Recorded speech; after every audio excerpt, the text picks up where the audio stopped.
So Jeremy, first of all, like I know we've done this before, but still, like, can you introduce yourself for the audience?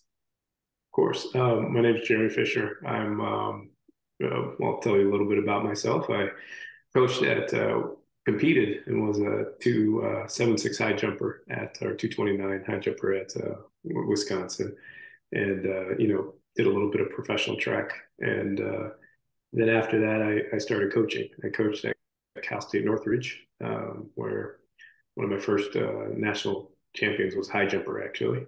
We had a lot of success, won a lot of conference championships while I was there. And then I took the job at the University of Oklahoma. I was there for 5 years. We won two championships while I was there, and we had won a conference championship, the Big 12, in like 20 something years before I got there. And so it's been, we won when we were at Wisconsin, won when I was at Northridge, and then won at Oklahoma. In 2020, or I'm sorry, 2010, I took the job at the Chula Vista Olympic Training Center and was the director of the program from 2014 until 2022. And during that time, I was able to coach 16 Olympic and World Championship medalists, plus a dozen plus Paralympic champions. I help write coaching education for USA Track and Field, World Athletics in the jumps, and now I'm just a private contractor, run my own business, Max Velocity Athletics, and yeah, that's pretty much what I'm doing. We talked a little bit earlier. I work for different countries. I work for China. I work for Korea. I work for India and their para group, and then I have some American athletes and some American para athletes, and work with NFL guys, work with Major League Baseball guys, and speed and training, and that's kind of more what I do. I'm kind of just trying to do a little bit less travel and more kind of training, and so that's kind of where I'm at right now. Nice, I love it. So, last time we discussed about like the dynamic core stability at last. So today I kind of want to start with that. So, uh, in case that some of the audience didn't like listen to the last episode did, can you like walk us through like the progression of like dynamic core stability?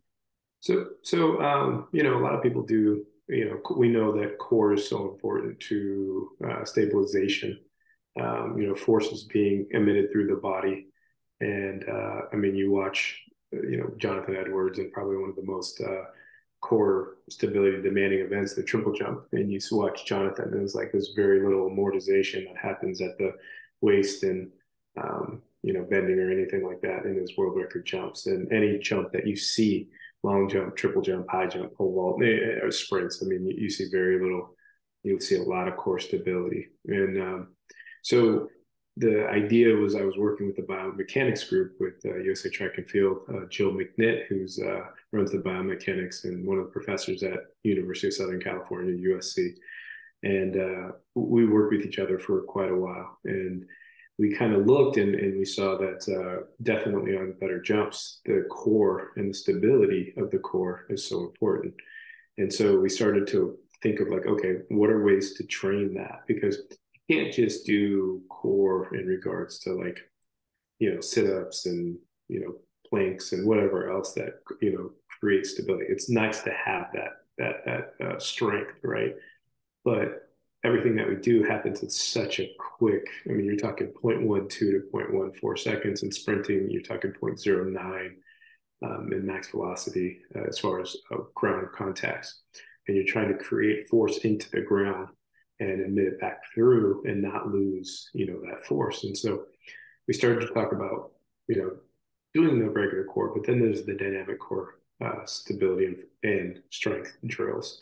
And that's being able to engage that core. A lot of athletes have anterior rotation of the hips, meaning that basically the front of their hips is pointed forward. And so if you're looking from the side, they're kind of forward like this instead of neutral.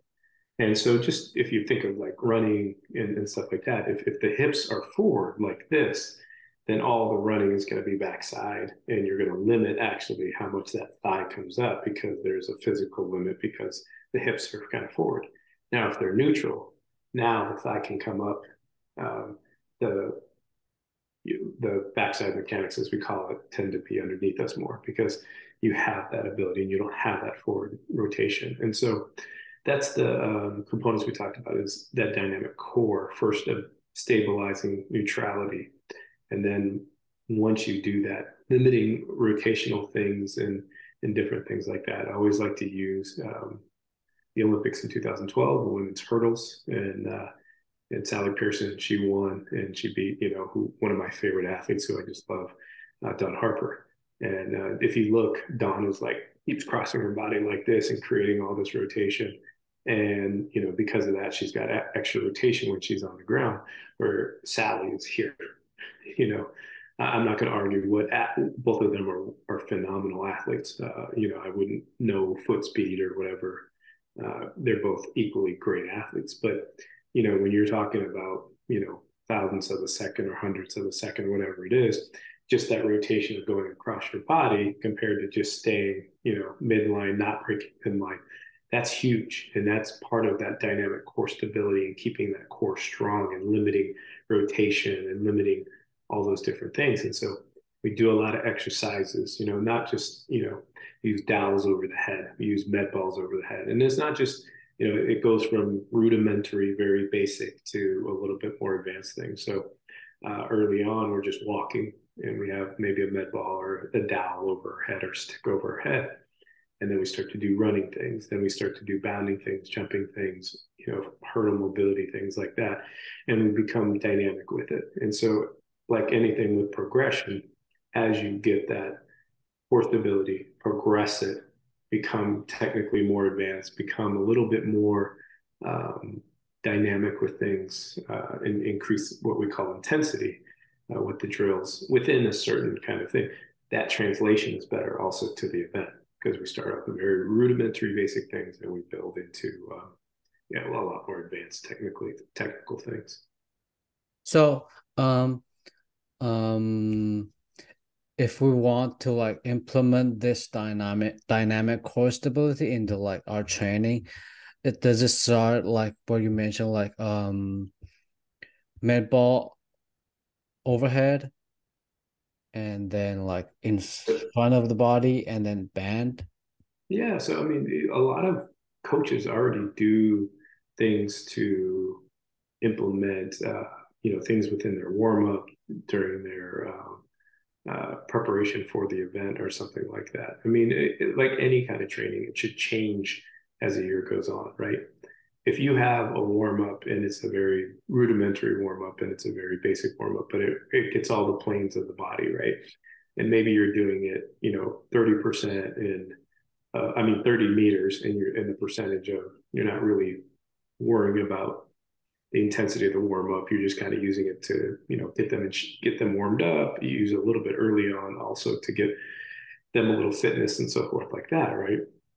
As the year goes on, you better be conscious of okay, this warm up, is it specific to what I need to do? So if you're still doing this general rudimentary warm up, but then you're asking them to do a triple jump, and the intensity is not there in the warm up, it's going to be hard to turn that trigger on to jump that day, and you're not priming the body to be ready for that day. And so you're already doing hurdle mobility, you're doing dynamic flexibility, you're doing maybe some balance things, you're doing some warm-up drills. And so for me, it would be early on, yes, we're doing core stability, all that kind of stuff.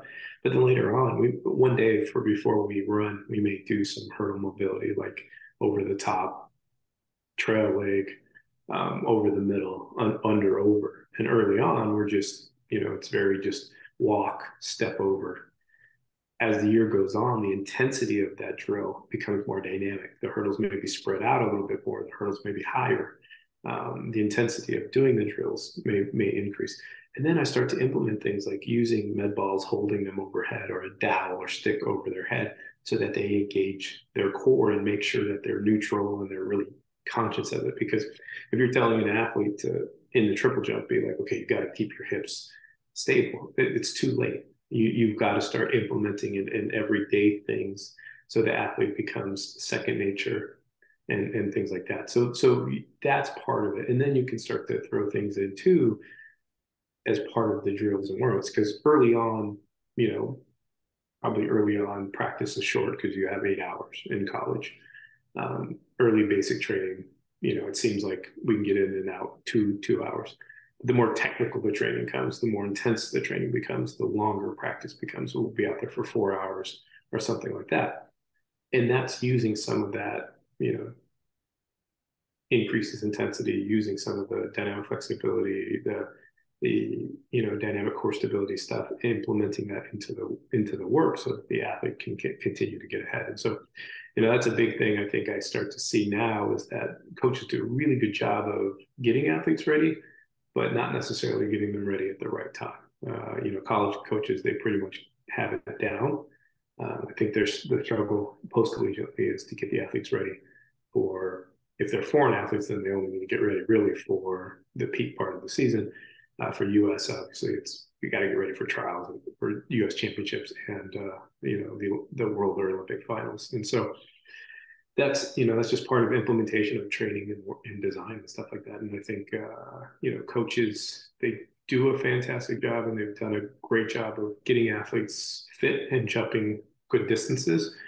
But even I'm starting to see it where we have these great athletes doing great things in college, and by 2 years, they're out of the sport.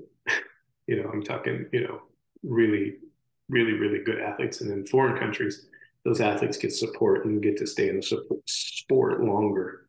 And eventually they may achieve some success and so forth like that. Nice. So does this also work with sprinter you mentioned, and also like team sport athlete, like basketball player?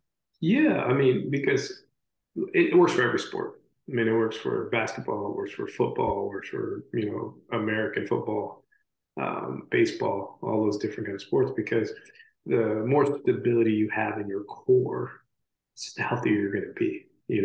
That's part of it. I think that's part of the game, is have the healthiest athlete on the field at their highest ability. And I like my chances. You're making great chances for yourself. And so if we're sitting there and we're designing and we're looking at, different sports like a basketball, they're pogo sticks. They're trying to hit the ground, jump again, all that kind of stuff, cutting side to side, things like that. The more core stability that they have, the healthier they're going to be. They're going to have a better sense of balance. They're going to be able to, be able to cut, move, all those things and stuff like that. And literally a half step in the game of basketball or football is huge.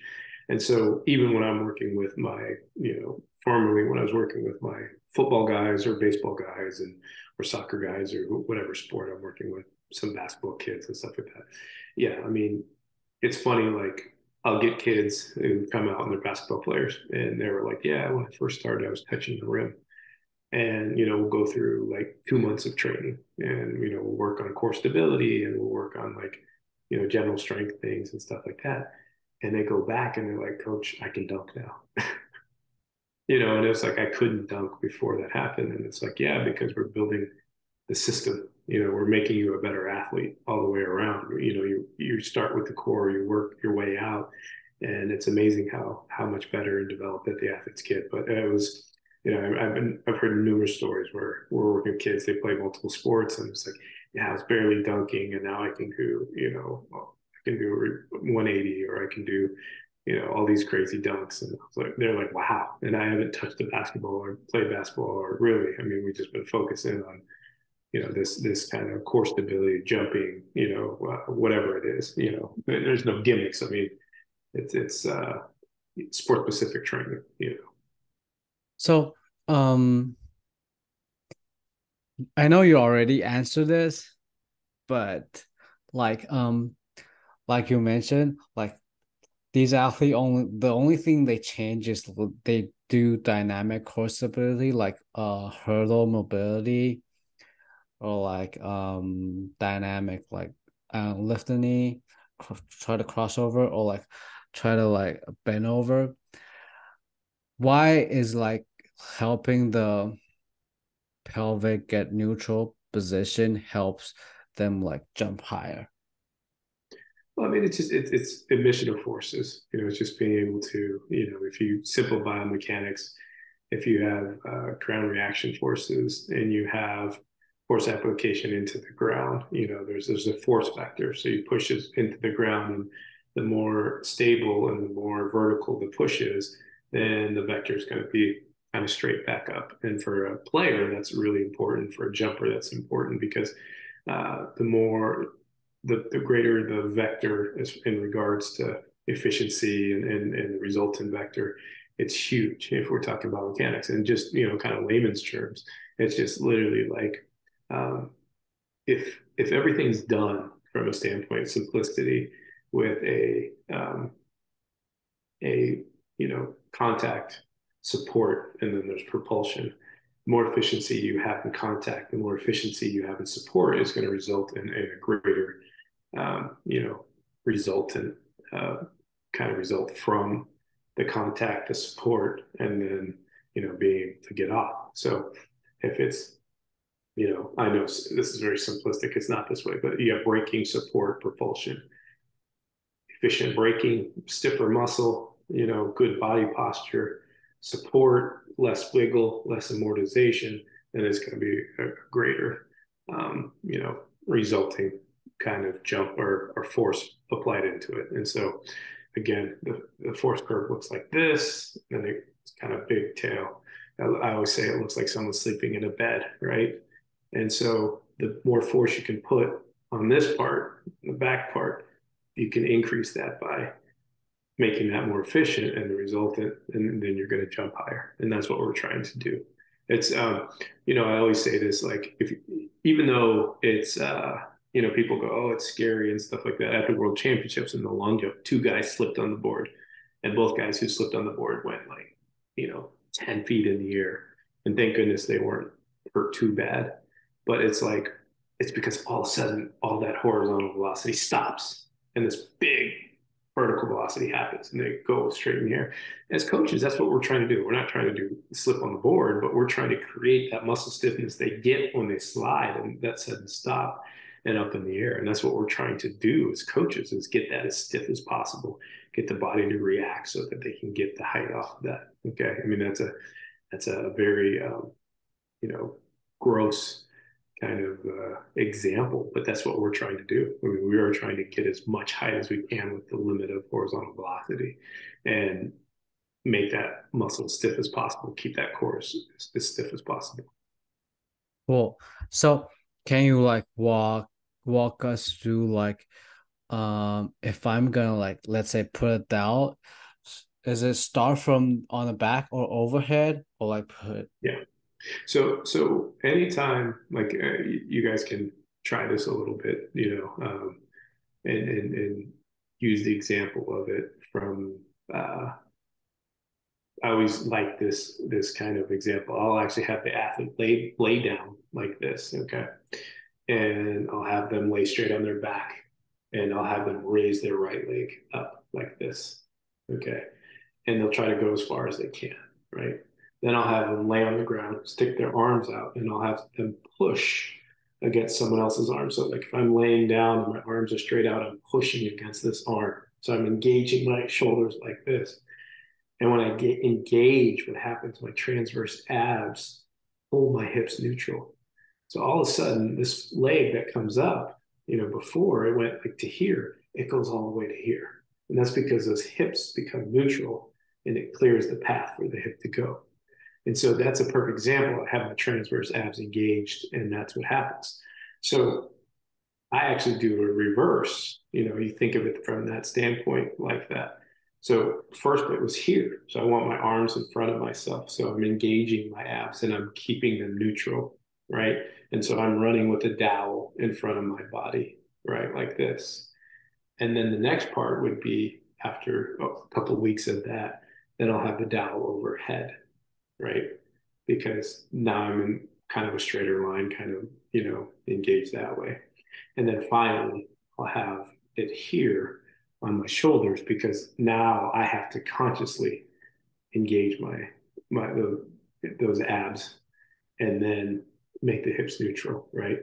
And so that's the progression I use. And then I'll use a lightweight, maybe like 1 kilogram, like ball out in front, and then it'll be overhead, and then it'll be then I don't put it on my neck, but it'll be here in front and over. So that's kind of my progressionary thought of using, the dowel or the med ball to engage the abs and keep the core there. Because eventually, yeah, I'm using that. I'm using my abs. I'm using, all that kind of stuff. But I want to have the stability come back onto the ownership of the athlete and not having to use an external thing to make them or stimulus to make sure that they're having their hips neutral. Nice. So start from the dowel, then med ball. Yeah, Then dowel front, dowel over, dowel down, med ball front, med ball over, and then we're pretty much done. Then after med ball is start using like resistance band. No, I mean, I feel like by then, when I'm using that, I'm done. Like I have core stability and I'll do a little bit of stuff. Then I'll become creative with some of the core stability. Then I can advance to the next part, which would be, maybe sprinting with the med ball here, Oh, while I'm running over some wickets. That's a very sport specific, very advanced, very thing that's going to correlate well to sprinting, right? For a jumper, I would have them actually holding a med ball here, doing bounds or doing a triple jump, and at the end, throwing the ball at the end. And that's a very core and it's a very specific kind of thing. So, like if I was working with a basketball player, we'd go through all those progressions. And then, we might use not too heavy of a med ball, but we could use a med ball to then work on some of that stability stuff and things. And it's funny because, I've never had the conversation. I've never seen, anybody kind of with that, but you see like LeBron, some of the stuff he does with his therapist, and he's like doing balance stuff with the med ball out in front. So he's working on that core stability things and stuff like that. And, that's not a conversation ever had. I've never seen. I don't know even who his trainer is, but I look at it like, okay, that's a person who knows what they're doing, because they understand that progression and kind of that and things like that. So, mine is just the thought of, I worked with the biomechanics lab. We came to this kind of thing, and you can't sit there and think like, oh yeah, someone else is doing it. It's what we do, and I don't care if I'm not trying to take a patent on it or anything else like that. It's just it works, and it's a smart smart to do for your athletes. nice. I love that. I actually love this stuff. I it's before our last podcast, I saw you implement it with your athlete with like holding resistance band overheads. Yeah, That's when I found out about this. I should really love this stuff. yeah, and that, I mean, that's a very specific one. So that's like resistance. You can use that band, and we get to that point where we're there, and stuff. And you saw I was working with the Chinese athletes, and that's it's a progression. So we started off with all this core stuff, and now we're into that where we're holding with the resistance band, and you saw how dynamic they were with that. And some of the things is like doing the same thing with holding positions and then getting into a sprint, like 3 steps, 1-1-3-5s is what we call them and stuff like that. So yeah, I mean, you as a coach can become so creative and thought, and it's like, is this important? And this is what we need. And yeah, yes, we need it. It's important. And is it sport specific? Yes. And are you progressing with it? That's important too. Nice, nice. So enough for the core stability. The next thing I want to like discuss is I just recently found out, like after I like try to help with the jump team in Louisville, I found out they actually implement a lot of like speed work. Mm-hmm. So uh this is what I want to ask is like why is like speed training so important for like jumpers, no matter it's long jump, high jump, or triple jump? I think I will say this. I don't want to degrade anybody's training, but I don't think speed training is quite as important for high jump as it is for long and triple jump. Because at the end of the day, I've had a lot of success with high jumpers, and we don't do probably as much speed and running as probably a lot of other events, and like long and triple jump at the end of the day, you have to be fast. I mean, you have to, when Will jumped 18 meters, he's running 11 meters per second, when higher end. He jumped 839. I'll use him as another athlete. He's running, almost 11 meters per second. And then Brittany, she's running almost, 9.8, I think, 9.9 meters per second when she jumped her PR 731 in the long jump. And so, and Katora, when she jumped 1492, and she's running fast. I mean, she's running probably 9.7, 9.8 meters per second when she did that. Because to jump 15 meters, you got to be over 9.5, 9.6 meters per second for sure.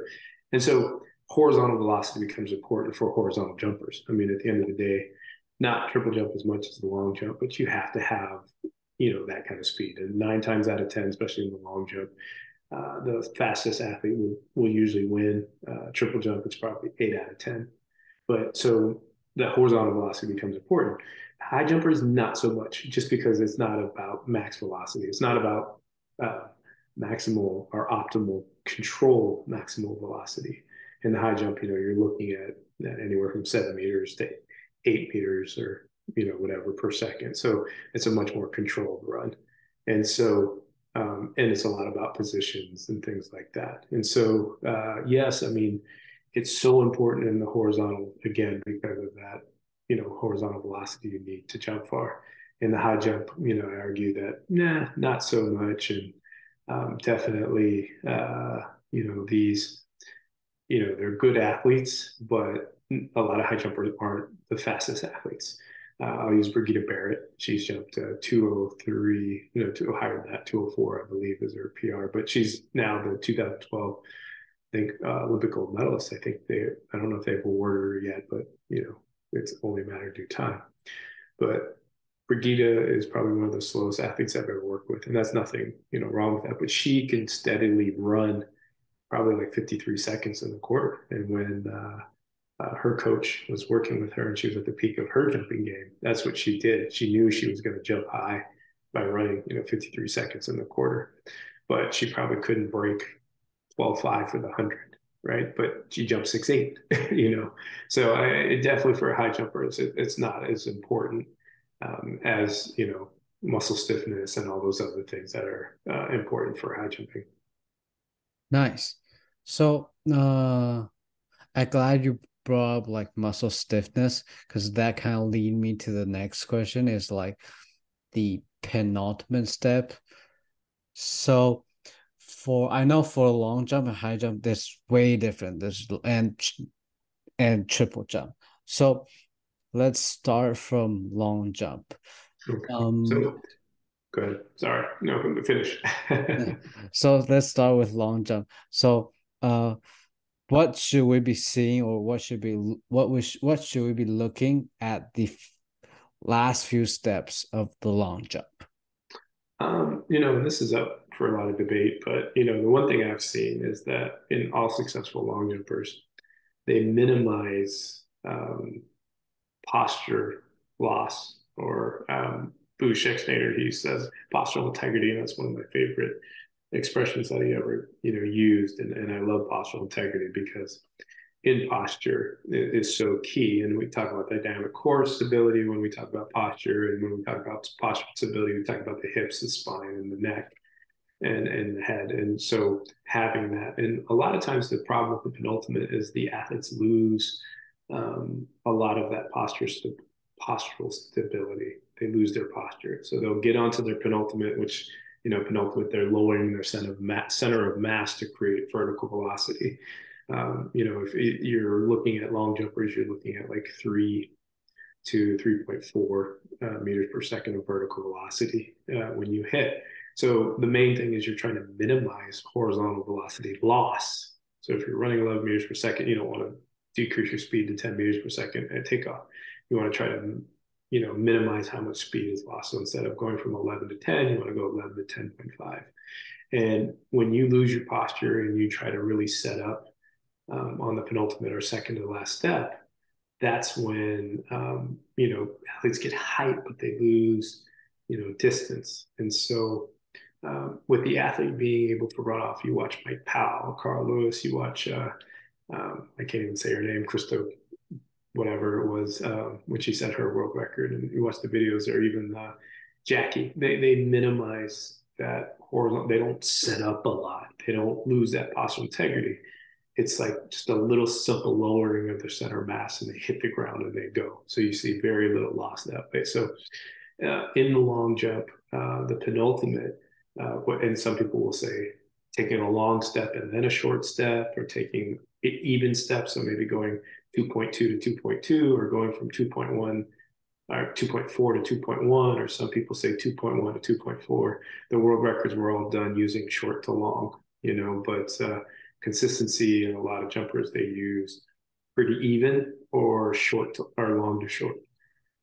And so I think the long to short, the problem a lot of times is the postural integrity. The athletes set up and they try to, kind of get out of position, where, I mean, in the short to long, the athlete keeps their posture, gets minimal, gets a little bit of drop, minimizes vertical or horizontal loss, and then sticks their, able to stick their leg out, get in a good position to be able to get that height. And I think that's the biggest thing. And so in the long jump, they lose posture. And when they lose posture, their chest comes forward like this.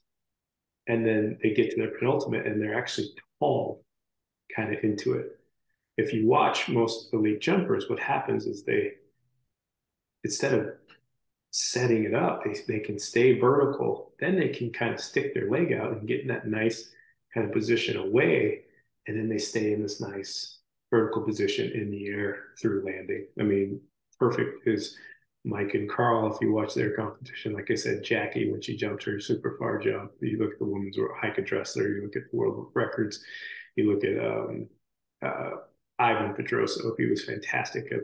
Like, he didn't set it up a lot. He just ran off it, and it was a great position. Irving Saladino, when he was jumping his 770s and stuff like that. The only person I can consistently say who set it up a lot, but he's so strong and he's so fast, was Dwight Phillips.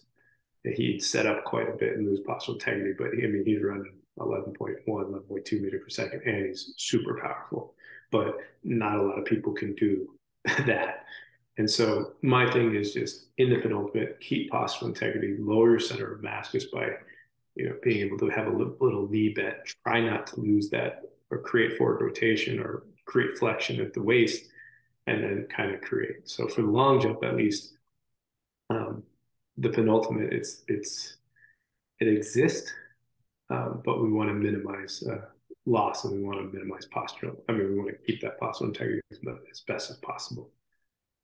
Cool. So, because I'm new to this, I'm new to like long jump, high jump, and like triple jump. So, just to clarify, does that mean minimize the center of mass, like lowering?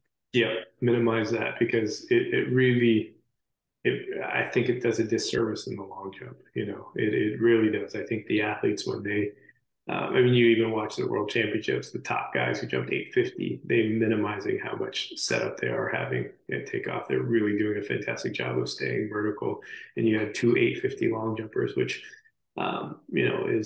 is really good at a world championship. It doesn't matter what year it was or anything like that. And, even Tajay Gale had a pretty big foul, but you had a very high level of long jumping with good posture and stuff like that. And so, and then the women's side, yeah, it was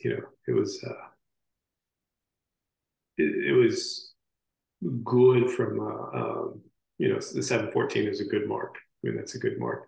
And I'm happy that Tara got her, medal and stuff like that. But, I thought definitely the level, some good people got out, but I thought there'd be more 7-meter jumps on the women's side. I was hoping there would be. Cool. So, after long jump, I'm gonna ask about like high jump. Yeah. I know there was a curve for the high jump. So how is it like, is it different in long jump, and what was the difference? So in high jump, because you have a little bit of rotation, so you have a curvilinear approach. You've got centrifugal forces by, the lean and so forth like that. Postural integrity is still important, but you're going to definitely have more setup. And the reason you're going to have more setup is, again, you're seeing more vertical forces. So I was saying 3.0 to 3.4 in the long jump, and you're seeing like, I think, high threes, even, closer to 4 in the high jump, meaning that the vertical component becomes so much more important. You still have a horizontal component, but your differences, you may see close to 11 meters per second in the long jump, and you're only seeing about 8 or so in the high jump. So it's a lot slower from a horizontal velocity standpoint, but you've got the curvilinear, but you're adding a 3-dimensional event to it, which means that you're trying to hit a bar and you're trying to get the parabola on top of the bar. And so placement of takeoff, there's no fouling or anything like that. Let's keep the bar on. So it is, kind of form and rotation over the bar and different things like that. But the penultimate, in that, still you're trying to run the curvilinear approach. With a lot of young athletes, what we see is that they don't truly follow the curve. And so what that means is if I'm making a J, so if I'm running here and I'm making a J and there's my takeoff right there, my feet should be within that curve the whole entire time. So I'm making this nice J to there. What happens is the athlete's running, okay, and they step out here, and then they come back in and they jump. So when they create their penultimate, they're stepping out. Now, if I step out, what happens? Am I keeping my curve? No, I tend to do this, right? And then that penultimate, the lowering happens, but I'm also taking away some of the curvilinear effects from the high jump and the approach. And so in the high jump, especially, you really have to keep your posture integrity. You have to keep your feet in the curve, and you have to create lowering while not losing posture. And so for me, it's like my shoulders I'm a left-legged high jumper. I'm leaning like this. What happens is I get a lot of people set up their penultimate, they square their shoulders like this. And so then when I take off, I jump into the bar. I've got to learn to run like this, lower, keep my shoulders and keep my posture. So then when I take off, my shoulders square and I go vertical. So that's the biggest component that's different for the high jump is, yes, you do want more penultimate. You do want to lower into it while keeping posture, but you're also trying to keep that posture, that nice curve or lean into the curve, so you can take it more vertical and not dive into the bar. So many people go, oh, my athlete jumps into the bar. I'm like, yeah, because if you go back to the penultimate, they stepped out of the penultimate, they lost their shoulders at the penultimate because, again, we're on the ground for 0.14 to 0.16 seconds, right? If I go here and I plant my foot, I don't have enough time to plant and totally rotate over my foot to go into the bar. I can only do that if I'm square, put my foot down, then I can go into the bar. So really it's about the penultimate, keeping my shoulders into the curve. The left side, it would be obviously be my left shoulder in. If I'm a right-footed jumper, it'd be my right shoulder, and making sure that stays into the curve. Being able to do that, then we can take myself vertical. And so that's the biggest difference between the penultimates and the high and long. And that's the curvilinear and keeping that body position in the curve. Nice. So when we're in the curve and the shoulder is like this, should like the higher side of the, like this side of the shoulder be from backward or like inward? No, yeah. Like you said, if you're running, right? If I'm running in a curve, I don't want to be too much. I kind of want to be square, right? I want to have as good a plane as possible, right? So what does that look like? That looks like this.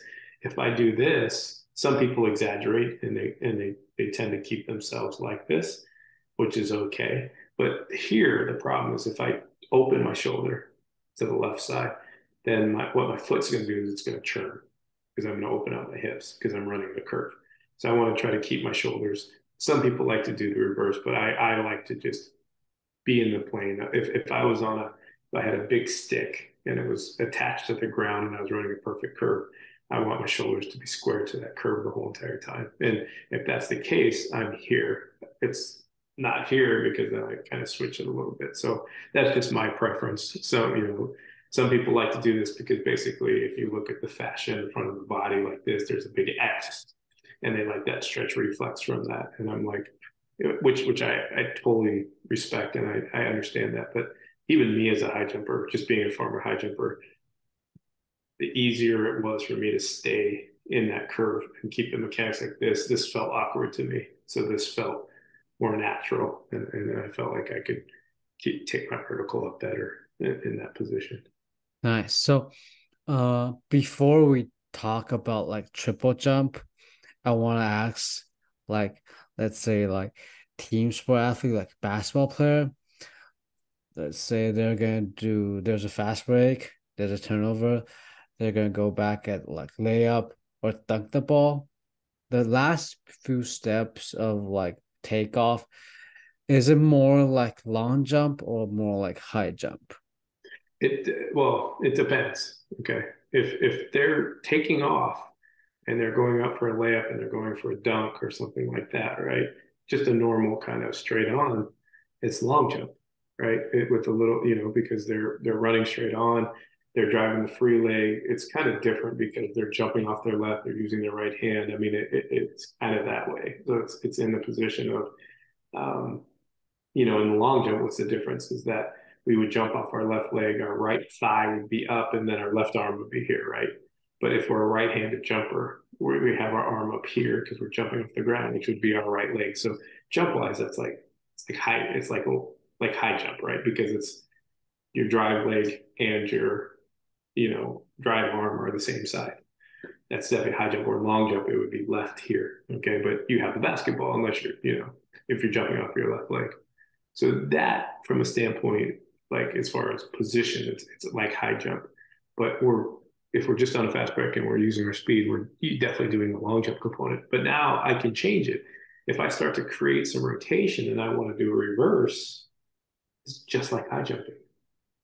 Because now I'm coming rotationally at it. I'm creating rotation and I'm turning my back 180 degrees to do that. Or if I'm doing a 360, I'm becoming much more like a high jumper. So it depends on what kind of dunk you're doing. But like, so for me, when I was at in college, I would actually, just to break it up, and even with my kids, we'd go dunk basketballs. So, we'd go do reverse dunks because that's just like high jumping, right? And it's a fun way to break stuff up and work on the vertical. But yeah, I mean, it depends. Like for me, doing reverse dunk, it's like that. Even high jumping, from that. But I think it gets to a training standpoint of you can't make everything rotational. You have to, for high jumpers too, if you watch some of Stefan Holmes stuff, people are like, oh my gosh, he's jumping so high off of, over these, hurdles and stuff like that he made. And it's like, because he's working a high jump without creating rotation. So he's not burning himself out with all that twisting. He's jumping high and he's doing a linear kind of thing.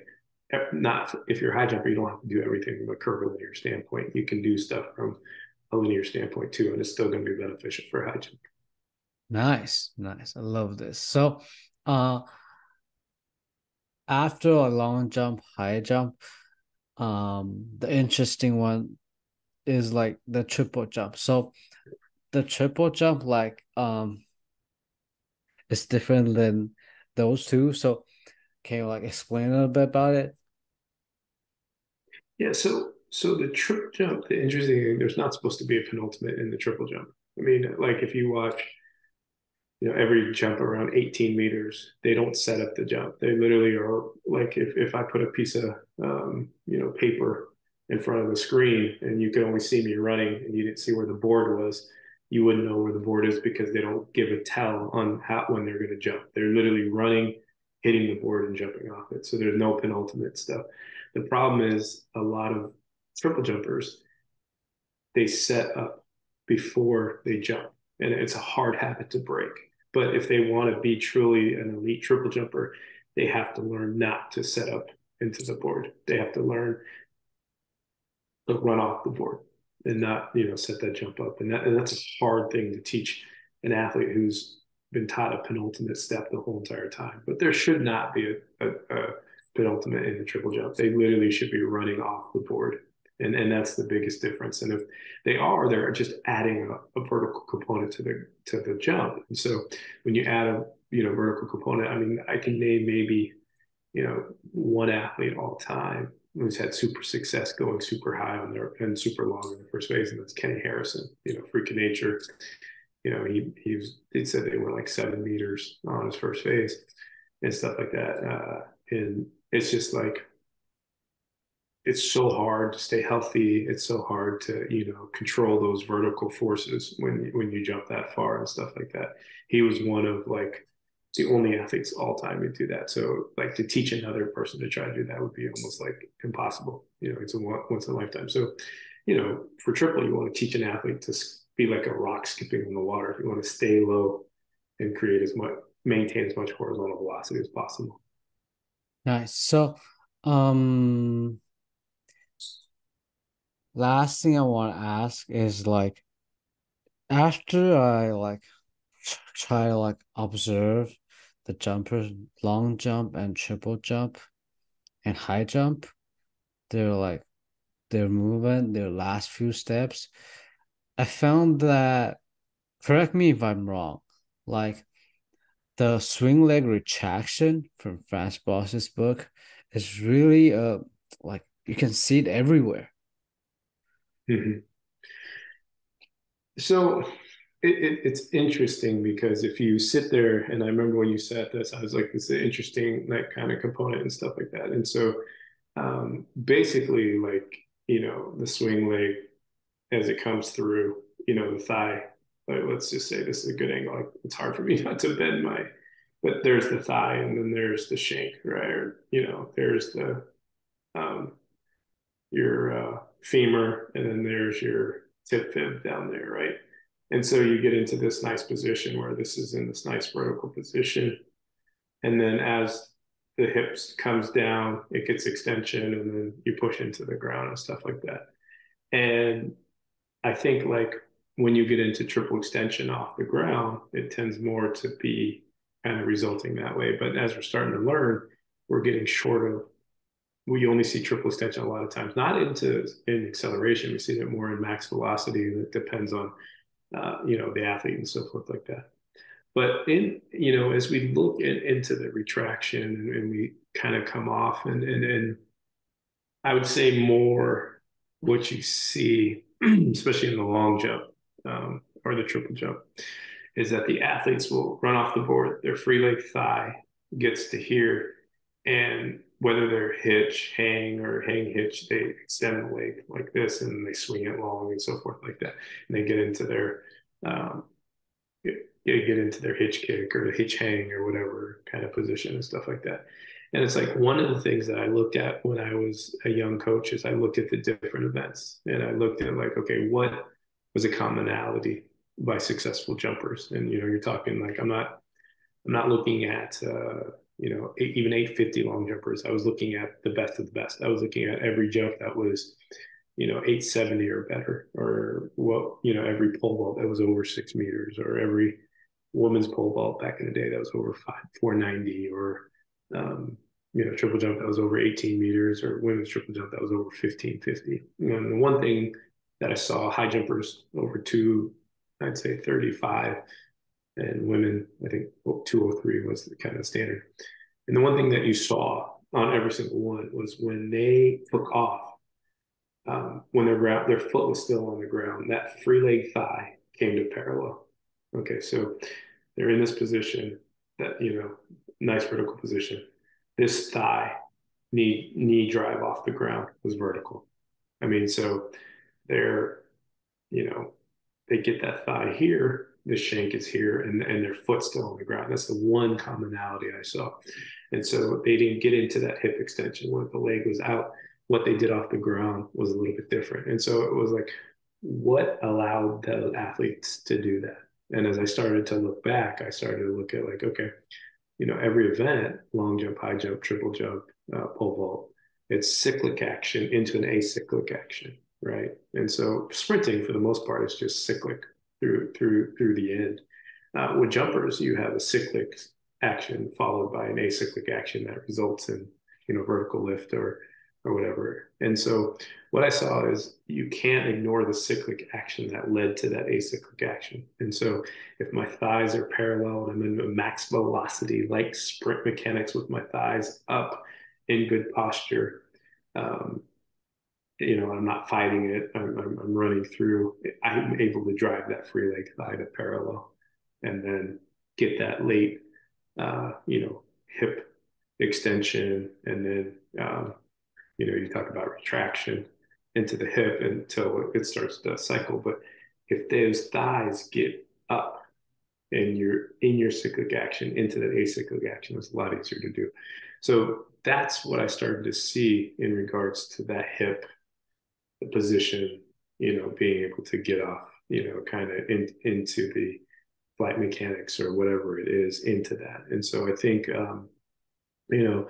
it's it's just different for different events. I mean, if you look at the long triple jump, the speeds that you see in the sprint positions that you see are very similar to an athlete who's running a 200. They're sub-maximal. They're at about 97% of their control speed. And so you see a lot of similarities, sprint mechanics from a 200-meter athlete and long and triple jumpers, for sure.